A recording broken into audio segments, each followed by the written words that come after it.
नमस्कार। नमस्कार। भारत माता के जय। भारत माता के जय। भारत माता के जय। समारंभના અધ્યક્ષ મહોદય શ્રી રમેશચંદ્ર શાહ, અતિથિ વિશેષ શ્રી મનીષાબેન પંચાલ, અનુભવના સાગર સમા વડીલ ભાઈઓ બહેનો તથા આવતીકાલના ઇતિહાસની ભાગ્યરેખાઓ જેઓની અથેળીમાં મુકાયેલી છે તેવા યુવાન સાથી મિત્રો, આજે હું આપની સમક્ષ એક ગંભીર વિષય સાથે વક્તૃત્વ કરવા આવ્યો છું। ત્યારે આ વિષયનું નામ છે ભ્રષ્ટાચાર એક બદી। જ્યારે આ વિષયની શરૂઆત કરવા માંગુ છું ત્યારે એક વાસ્તવિક ઘટનાક્રમ સાથે વાતની શરૂઆત કરું છું।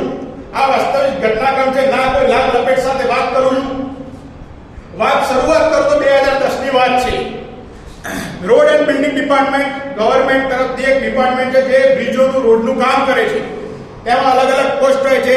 એવા જ એક મોટા ગજના અધિકારી, એમનું નામ નહીં લો કારણ કે જાહેર સભા છે, ઘટનાક્રમમાં એમનું નામ નહીં લઈએ તો એ મોટા ગજના સાહેબશ્રી, એમની હોદ્દો હતો કાર્યપાલક ઇજનેરશ્રી, એમના સુપરવિઝન હેઠળ એક નદીના તળિયેથી એક બ્રિજ બનાવવાનો, જેનાથી 50 ગામોનું ભલું થાય એમ હતું। 50 ગામોનું આવવા જવાની ગતિ સરળ થતી હતી।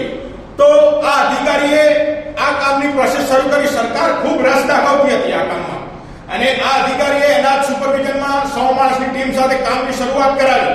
ટેન્ડર બહાર પડ્યું, એક કંપનીને ટેન્ડર આપ્યું, અને જ્યારે ટેન્ડર મળી ગયું કંપની સાથે, એ અધિકારીએ મિલીભગત કરી તેના થકી એને કમિશન રાખ્યું। તો કે ભાઈ અંદાજે 100 કરોડનો પ્રોજેક્ટ છે તો એમાંના 1% એના થકી એને આ કામ ચાલુ કરાવ્યું। અંદાજે કામ 4 વર્ષમાં પૂર્ણ થવાનું હતું, પણ સરકારનો ખૂબ રસ, તેમજ અધિકારીનો પણ અંગત રસ, તેના થકી આ કામ 2 વર્ષમાં પૂર્ણ કરવામાં આવ્યું। 2 વર્ષમાં પૂર્ણ તો થઈ ગયું મિત્રો, પણ હવેની વાત જાણવા જેવી છે। કામ પૂર્ણ થઈ ગયું, પેમેન્ટ સરકાર તરફથી કંપનીને પણ મળી ગયું, અને કંપની તરફથી અધિકારીને પણ મળી ગયું। હવે વાત જો એના 1 વર્ષ પછી એક અધિકારીનો બાપો એક દિવસ રોયલ એનફિલ્ડ બુલેટ લઈને એ જ બ્રિજ પરથી જતો હતો। ચોમાસાની સિઝન હતી, વરસાદના ઝાપટા બહુ પડ્યા હતા, નદી બહુ જ હિલોકે ચડી હતી, અને એ બ્રિજનું ગાબડું પડ્યું નીચેથી, અને બ્રિજ ધડામ દઈને નીચે, અને માનસો મિત્રો, કુદરત એ જે કહેર કર્યો એમાં એના બાળકનું મૃત્યુ થઈ ગયું મિત્રો। તો ભ્રષ્ટાચાર આટલી હદે પણ તકલીફ આપી છે, ભ્રષ્ટાચાર આવી તકલીફ પણ આપી શકે છે। એનું એક બીજું ઉદાહરણ આપું, જે આપણે જનરલી જોતા કરીએ પણ છીએ, એ છે ટ્રાફિક પોલીસ। આપણે જ્યારે હેલ્મેટ પહેર્યા વગર, હું પોતે હેલ્મેટ પહેર્યા વગર જાઉં, ટ્રાફિક પોલીસ મને ઊભો રાખે, એવું આપણે જ કરતા આવીએ છીએ, સર હેલ્મેટ નથી પહેર્યું, 500 રૂપિયા દંડ થાય કે ભાઈ કાયદેસર, તો સર સ્વાચ પડ્યા છે, ટ્રાફિક પોલીસ પણ લઈ લે, એને પણ ભ્રષ્ટાચાર કર્યો, અને આપણે પણ ભ્રષ્ટાચાર કરાયો। શું ખબર આગળ જઈને એક્સિડન્ટ, હેલ્મેટ નતું, હેમરેજ, માણસ પૂરો। કોઈએ વિચાર્યું મિત્રો આ વસ્તુ, આવી ઘટના પર થઈ શકે? ભ્રષ્ટાચાર થકી કયા લેવલે જઈ શકીએ, સમાજ કયા લેવલે જઈ શકે, એનું આ ઉદાહરણ છે। હવે બીજી સર્વસામાન્ય વાત કરું, જ્યારે આ જનમેદની સર્વસામાન્ય બેઠી છે અહીંયા, ત્યારે આ વાત કરવા માંગુ છું કે તમે મોંઘવારીની બૂમો તો પાડો છો, એમાં હું પણ સામેલ છું। મોંઘવારીની બૂમો તો પાડીએ છે, પણ મોંઘવારીનું સૌથી મોટું કારણ શું? ભ્રષ્ટાચાર મિત્રો। ભ્રષ્ટાચાર કઈ રીતે? સર્વસામાન્ય જનતા, ઉદાહરણ તો આપવું જ પડે, બાકી માને નહીં। ઉદાહરણ આપું કે અત્યારે ફ્લેટના ભાવ કેટલા વધી ગયા છે, કેમ વધી ગયા? જમીનના ભાવ વધી ગયા, કેમ વધી ગયા? શું એકલા વિકાસના તમે વધ્યા? ના મિત્રો, 2 નંબરના પૈસા છે। 50 લાખનો ફ્લેટ, 40 કેશ, 10 નો દસ્તાવેજ, પૂરી વાત મિત્રો। આ ભ્રષ્ટાચારનું ઉદાહરણ છે। મોંઘવારી આ રીતે જ વધી છે, ભ્રષ્ટાચાર થકી જ મોંઘવારી વધી રહી છે મિત્રો। આ મોંઘવારી વધી રહી છે ત્યારે કોઈ માણસ આ સિસ્ટમમાં ભ્રષ્ટાચારને ખતમ કરવા માંગે છે તો સિસ્ટમ જ એને ખતમ કરી નાખે છે મિત્રો।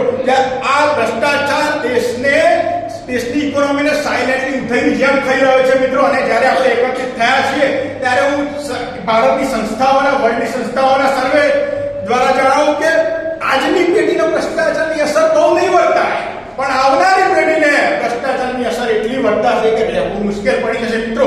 આજે આપણે સૌ એકત્રિત થયા છીએ તો ભ્રષ્ટાચાર એક બધી અભિયાન હેઠળ હાજર છું, તો હું એવું કહીશ કે આ સબ્જેક્ટ રૂપાંતર ભ્રષ્ટાચાર એક નાબૂદી અભિયાન સાથે આપણે આગળ વધીએ અને મારી વાણીને વિરામ આપતા પહેલા એક જ વાત કહીશ, આ જન્મવેદીને એક જ વિનંતી કરીશ કે આજે આપણે સૌ સમક્ષ ભેગા થયા છે, અધ્યક્ષ મહોદય છે, તો આપણે સૌ પ્રતિજ્ઞા લઈએ પોતાના સ્થાને બેસીને હાથ જોડીને કે હું ભ્રષ્ટાચારમાં લિપ્ત નહીં થઉં. આજની ક્ષણેથી દરેક જનમેદનીના અવાજ ઉઠાય કે હું ભ્રષ્ટાચારમાં આજ ક્ષણેથી લિપ્ત નહીં થઉં અને મારા પરિવાર અને મારા સમાજને પણ આ મુદ્દાથી જાગૃત કરતો રહીશ.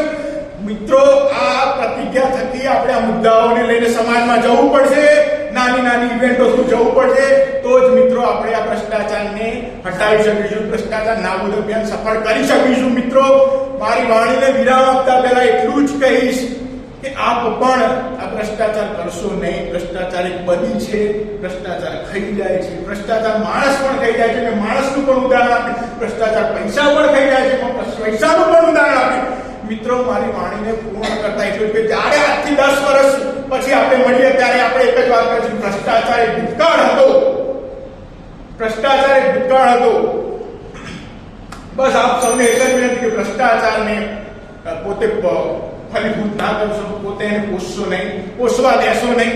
બસ એ જ વિનંતી સાથે મારી વાણીને વિરામ આપું છું. મારા સરસ્વતીનો પણ આભાર, મારા શ્રોતા ગણોનો આભાર, મારા સરસ્વતીનો આભાર, મારી જીભ પર બેસીને મને વક્તા તરીકે આજે ઉભો કરે છે, તેથી મારા સરસ્વતીનો પણ આભાર. ખૂબ ખૂબ ધન્યવાદ મિત્રો.